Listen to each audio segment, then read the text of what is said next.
September 21st to 28th, 7 days, a week where headlines collided with history. A government shutdown loomed, markets trembled, and somewhere in the shadows, a whistleblower rewrote the rules of AI ethics. From the halls of Congress to the streets of Seattle, from global summits to local protests, this week wasn't just news, it was a blueprint, a warning, a spark. Coming up, the 5 stories that will shape your business, your city, and your next 5 moves. This is not a recap, this is your edge. Let's begin. This is the RusNkaZ Show. Bam Bam calling shots like a maestro. This is the RusNkaZ Show, where the wild and the crazy grow. Turn it up, feel the rhythm flow. Hustle by Bam Bam, let's go, let's go. United Nations and global governance in our week began against the storied backdrop of the United Nations General Assembly in New York City, marking the 80th session of the UNG. Secretary General Antonio Guterres delivered a pointed address warning that the pillars of peace and progress are buckling under the weight of impunity, inequality, and indifference. His message: the world is beset by overlapping crises, wars, humanitarian emergencies, and climate breakdown, and leaders must urgently choose cooperation over chaos. Guterres called for five critical choices: peace over war, dignity and rights, climate justice, technology for humanity, and a stronger United Nations. He concluded, in a world of many choices, there is one choice we must never make: the choice to give up. In tandem with this high-level debate, a theme: better together, 80 years and more for peace, development, and human rights, capture the spirit of global leaders grappling with today's existential challenges. Some of the most pressing themes: climate action, adaptation, the humanitarian consequences of conflicts were in focus during special meetings, while policy and diplomatic efforts steamed on the sidelines. However, trust in multilateralism is faltering. The UN now oversees the highest number of active conflicts since 1946. Disinformation and declining public faith in global governance threaten the organization's legitimacy, as highlighted by Nobel laureate Maria Ressa's warning that lies are being weaponized and deliberately to manipulate people around the world.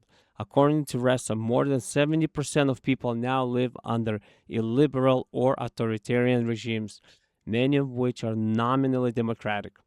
Middle East developments, statehood and ceasefire, a historic diplomatic realignment unfolded this week, as the United Kingdom, Canada, and Australia formally recognized Palestine as a state. British Prime Minister Keir Starmer described the move as reviving the hope of peace for the Palestinians and Israelis.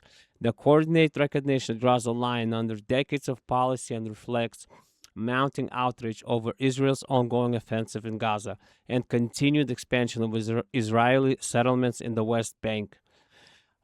Prime Minister Benjamin Netanyahu vehemently opposed these announcements, calling them a prize to Hamas and ruling out any prospect for a Palestinian state west of the Jordan River. At the same time, more countries, including France, are expected to extend recognition in the days ahead. Palestinian leaders celebrated the move as a step towards justice, but critics raised the point that lasting impact will remain limited without the United States support. The backdrop: over 65,000 deaths in Gaza, nearly 90% of its population displaced since 2023, makes the step symbolically weighty, if not immediately transformative. The diplomatic pivot comes amidst devastating conditions in Gaza City, where an intensified Israeli military campaign has prompted the largest displacement of civilians since last year. At least 600,000 people have moved south amid ongoing strikes and a collapse of basic services. President Trump's administration this week again called for Hamas to be confronted and destroyed, while proposing a detailed peace plan for Gaza, envisioning a ceasefire, a Hamas disarmament, hostage release, and eventual Palestinian independence. While Israel's government has signaled conditional agreement, Hamas has called some points unacceptable and awaits further amendments. International actors, including Germany and several Arab states, condemned the offensive and called for a two-state solution. U.S. political headlines in the United States: political fault lines are sharp and on full display, with a possible government shutdown looming at the end of September.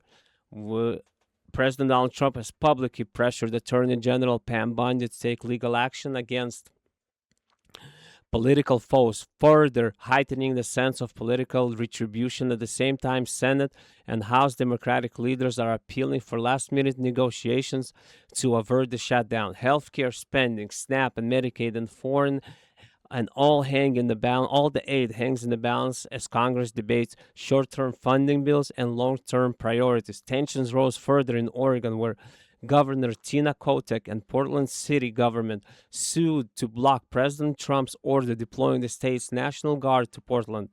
And action Kotek denounced as unconstitutional and an unnecessary escalation against what she described as subdued protests. Federal officials claim that deployment is needed to protect federal assets following supposed riots and violence, but opponents argue that local law enforcement is handling the situation and that military activation would inflame rather than calm unrest.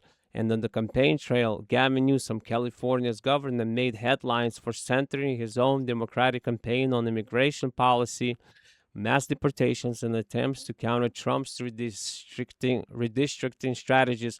Further east, Maryland Governor Wes Moore and others decried what they call political redlining, noting that recent congressional redraws have displaced black leaders at a time of rising racial and political tension. Additionally, New York City's Mayor Eric Adams ended his re-election campaign citing insurmountable legal and political obstacles, while former Chicago Mayor Rahm Emanuel is floating a populist message as he contemplates a run in 2028. Russia and Ukraine and international security. The war in Ukraine remains as dangerous as ever, with Russia launching its largest drone and missile attack on Kyiv in weeks, killing at least 4, wounding dozens, and targeting civilian areas, including a medical facility and a kindergarten. Ukrainian President Vladimir Zelensky described the onslaught as restarting the child death counter. The attack also triggered military readiness in neighboring Poland, where fighter jets scrambled to intercept any spillover. The U.S. administration, under Vice President J.D. Vance, is considering supplying Ukraine with Tomahawk cruise missiles, which would put Moscow itself within the Ukrainian range. Meanwhile, Russia continues to face sabotage and missile strikes in its own territory. Over 600 drones and dozens of cruise missiles were launched at Ukraine this week, part of the escalating efforts that included the targeting of critical infrastructure. Asia saw its share of turmoil too, as Typhoon Buloy battered Vietnam, the Philippines, and Laos, causing at least 26 deaths due to flooding and landslides, with dozens still missing. The aftermath continues to challenge local authorities, with rivers swelling, roads washed out, and tens of thousands of homes damaged. In Gaza war, in Gaza, the crisis reached a new zenith as relentless Israeli bombardment and ground operations in Gaza City killed at least 41 Palestinians in a single offensive and displaced more than 600,000 people. Humanitarian conditions have grown dire, which starving Gazans sleeping in rubble, community kitchens shutting down, and health facilities closing as the military operation intensifies. Food prices have soared, with bread costing more than 30 times its early 2025 prices. The UN's top aid officials have renewed calls for immediate implementation and International Court of Justice provisional measures, highlighting mounting civilian and child casualties. Over 65,400 people have been killed in Gaza since October 2023, with thousands more wounded trying to access limited aid. Russia's huge aerial offensive on Ukraine this week resulted in at least 4 deaths, over 70 injuries in Kiev alone. The scale, nearly 600 drones and almost 50 missiles used, points to Russia's ongoing intent to pressure both military and civilian targets. These attacks were mirrored by Ukrainian strikes against Russian energy infrastructure, including a missile assault on a power station in Belgorod, again underlying the war's cross-border and escalating nature. Poland heightened its own air defenses in response, and broader NATO anxieties remain acute as the alliance warns against further Russian provocations. Domestic violence in the U.S., a tragic mass shooting shattered the tranquility of a Grand Blanc Township church in Michigan on September 28, when a gunman drove his truck into the Church of Jesus Christ of Latter-day Saints, set fire to the building, and began firing on the congregation. 5 people were killed, including the perpetrator, and at least 8 more wounded. Victims range from young children to seniors, and the event has reignited public horror and debate over epidemic of mass violence in places of worship. Local authorities described the act as targeted violence, and the FBI led subsequent investigation. The attack's aftermath saw the community rally to support victims' families with large sums rapidly raised by donors. Meanwhile, a separate mass shooting occurred at the Kickapoo Lucky Eagle Casino in Eagle Pass, Texas, when 34-year-old Kieran Jones opened fire, killing 2 and wounding 5 before fleeing. The attacker was apprehended hours later after a multi-county manhunt. Among those killed was a retired Customs and Border Patrol agent. The shooting stunned local residents and raised questions about emergency protocols at large entertainment venues, especially those situated on tribal lands. International security and surveillance in Denmark, amid a wave of drone sightings above military facilities, temporarily banned all civilian drone flights after several unmanned aerial vehicles were spotted over sensitive areas, prompting airport closures and public anxiety over possible sabotage. In China, the fight against official corruption saw a dramatic turn as former Agriculture Minister Tang Renjin was sentenced to death with a 2-year reprieve for accepting more than 268 million in bribes. A rare more highlighting Xi Jinping's continued anti-corruption campaign and the high stakes for officials at all levels. The global economy entered the week facing profound uncertainty. Within the World Economic Forum's September chief economist outlook, painting a portrait of subdued growth, mounting risks, and systemic shift. Some 72% of surveyed chief economists anticipate a worsening of global economic conditions in coming months as trade tensions harden, institutions are disrupted, and inflation remains a challenge in most regions. There is a marked regional divergence. The United States faces continued inflationary pressures and subdued prospects. Europe's growth is fragile but improving, and China is battling deflation, while the global south, including sub-Saharan Africa and the Middle East, projects stronger momentum. Some of the key trends. The United States has imposed new tariffs on a broad range of countries, prompting realignments in global supply chains and sparking what the WEF calls the greatest dislocation in global trade in recent memory. Although the dollar's depreciation has provided emerging economies more flexibility, it has also amplified domestic price shocks in some markets. AI transformation. Rapid progress in artificial intelligence is generating excitement and anxiety alike as companies and governments scramble to adapt new commercial disruptions and workplace automation. Some on the inflation and policy uncertainty. 76% of top economists predict moderate inflation ahead globally, even as food inflation bites hard in vulnerable economies. Fiscal and monetary policies are expected to remain largely unchanged, but tighter conditions are anticipated by a rising share of economists, reflecting the complex balancing act ahead. The latest U.S. data released by the Bureau of Economic Analysis and the Bureau of Labor Statistics paint a nuanced picture.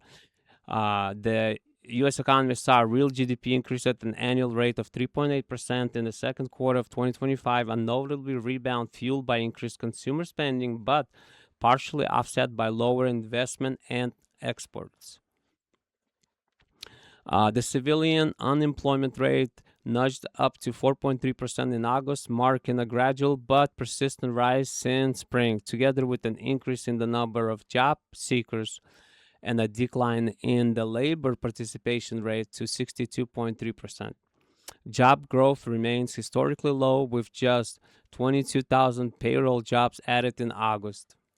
Manufacturing and mining sectors lost jobs, while healthcare and social assistance showed modest gains. Average hourly earnings rose 3.7% year on year, offering some relief amid inflation.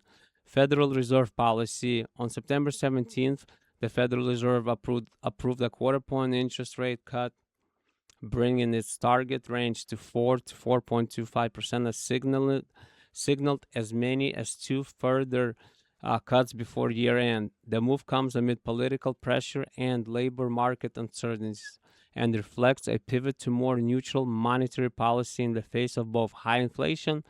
Despite the strong GDP print, underlying labor market weakness and consumer unease persist, with media attention focusing on household budgets, inflation, and the political consequences of economic volatility. Latin America and global food inflation is another worrying trend that is persistent as far as food inflation, particularly actually in Latin America and the Caribbean. Despite the fall in food insecurity since the pandemic, millions remain unable to afford healthy and nutritious diets. Price spikes hit the region's poorest households especially hard, amplifying structural vulnerabilities such as resilience on a narrow set of food exports, declining investment in agriculture, and painful exposure to climate shocks.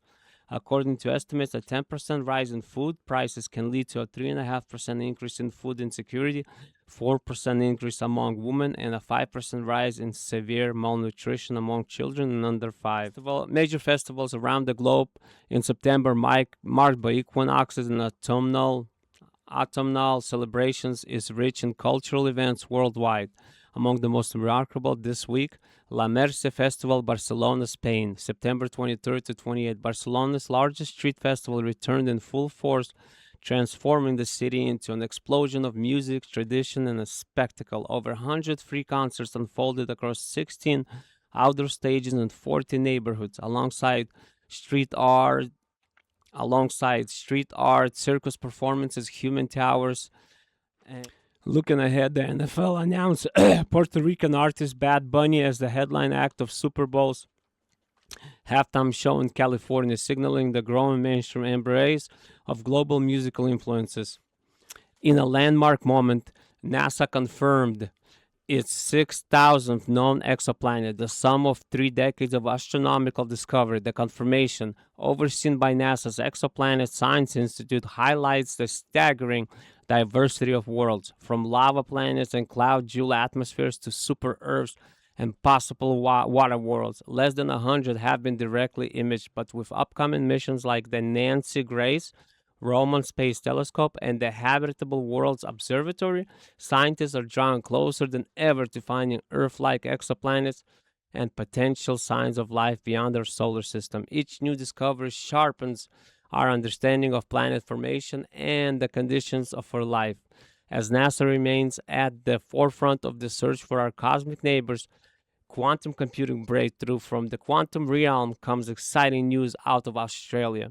Researchers at the UNSW Sydney, in partnership with IMAG, demonstrated that silicon-based quantum chips can achieve world-class 99% fidelity and even when mass-produced in foundries, not just lab settings. This breakthrough, published in Nature, clears a major hurdle for affordable, scalable quantum computing, raising the prospect that industry-compatible silicon chips could soon deliver utility-scale quantum computers, revolutionizing industries from cryptography to logistics to material science. Acetaminophen and pregnancy medical guidance was a hot subject as the US FDA issued a cautious warning about acetaminophen, Tylenol, used in pregnancy, citing possible associations with neurodevelopmental disorders like autism and ADHD. However, leading bodies such as the American College of Obstetricians and Gynecologists, ACOG, and the World Health Organization emphasize that no consistent causal link has been proven. The most rigorous studies, including large sibling-controlled trials in Sweden and Norway, found no association when genetic and familial co-founders were properly considered. Pregnant patients are advised not to panic, to consult their physician, and to use the lowest effective dose for the shortest necessary time if acetaminophen is needed. In the larger context, untreated maternal fever can itself be dangerous to mother and child.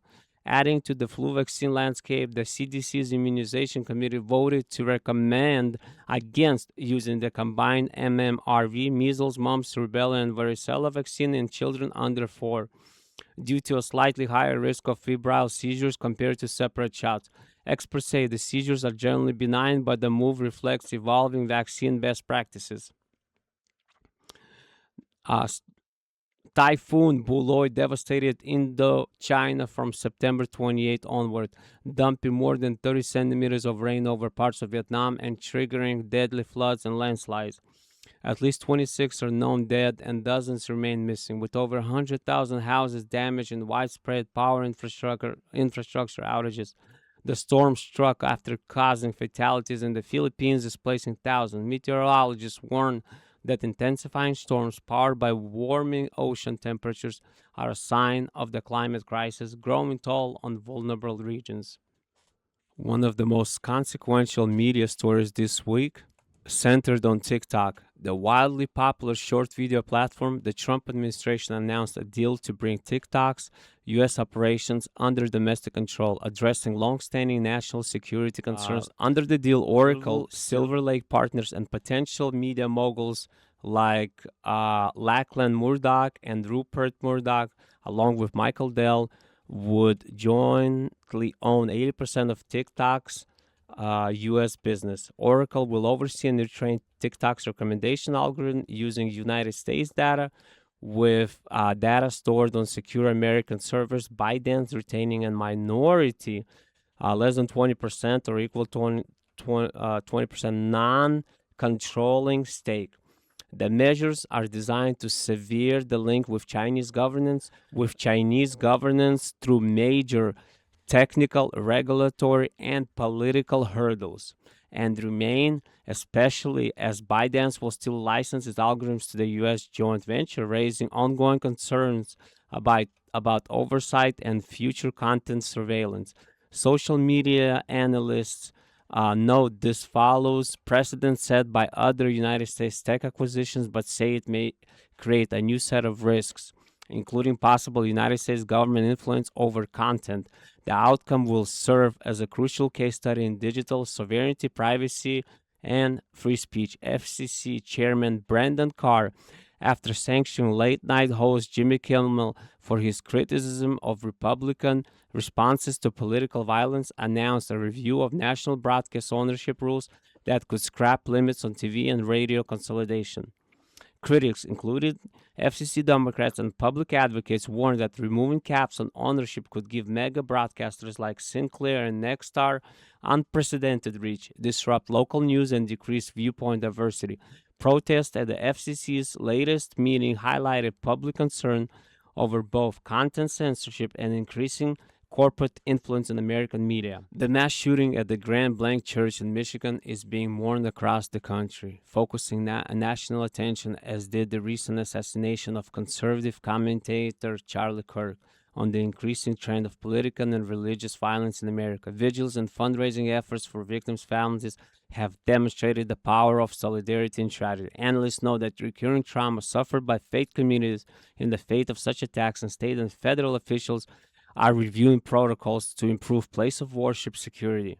Shared living, social trends. On a lighter note, trends toward communal living and financial joint ventures, such as friends opening shared bank accounts to support each other and countered by now pay later consumer habits, are increasingly being highlighted in popular media as a generational antidote to atomization and financial precarity.